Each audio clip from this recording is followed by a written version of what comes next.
So just an update on crate training. So the first week, this last week that we had her, that we started taking these videos, the focus with crate training, come out here so you can see her.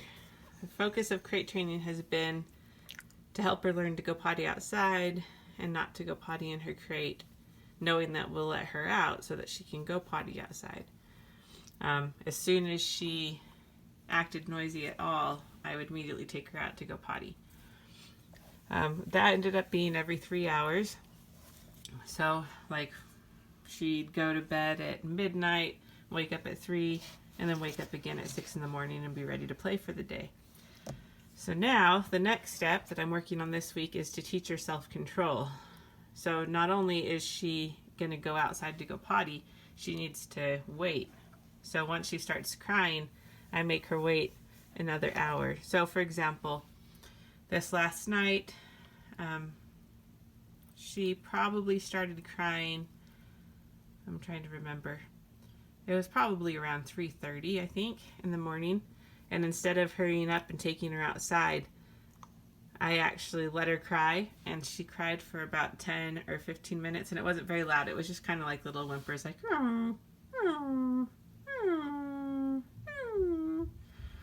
but I just ignored them and I stayed in bed, and she actually did settle down after 10 minutes or so and went back to sleep, and then we didn't wake up again until 5, or actually, well, I think it was about 4 hours from when she went to bed. So in other words, I managed to stretch her time in the crate from 3 hours to 4 hours last night, and no accidents in the crate. Then when she woke up again, I took her outside and she went potty. And then 2 hours later, she woke up again, and I tried the same thing, only she didn't settle down this time, and so I decided she might need to go potty, and we don't want to have an accident in the crate. So I went ahead and took her outside, and sure enough, she had a bowel movement and went potty. But instead of playing with her and feeding her breakfast like I would normally do, since it was only just, the sun wasn't even quite up yet, I went ahead and put her back in the crate. And she was noisy at first, and I waited it out a little bit, and then she settled down, and she slept for another hour and a half or so. And then, the last little while, she's been noisy, and she hasn't settled down.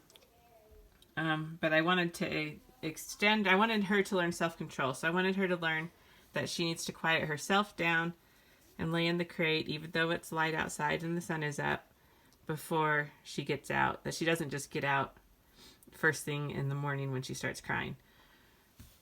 So I tried to wait it out, and that didn't work. So then what worked, just a few minutes ago, is I tapped the crate and growled at her. Like a literal growl, like I went, "Arr!" Good girl, puppy, good girl. You weren't doing anything wrong, I was just demonstrating.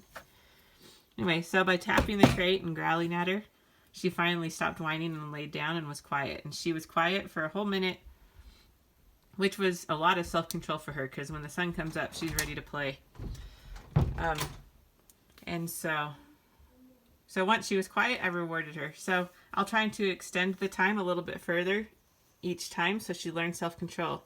So now she's not just learning that she can be quiet in the crate and then go potty as soon as she needs to. She's learning how to hold her potty, and she's learning how to be quiet even when she's feeling rambunctious. So that's just the next step, and I'll update you as we continue to make progress. Okay, let's get up for the morning and eat breakfast.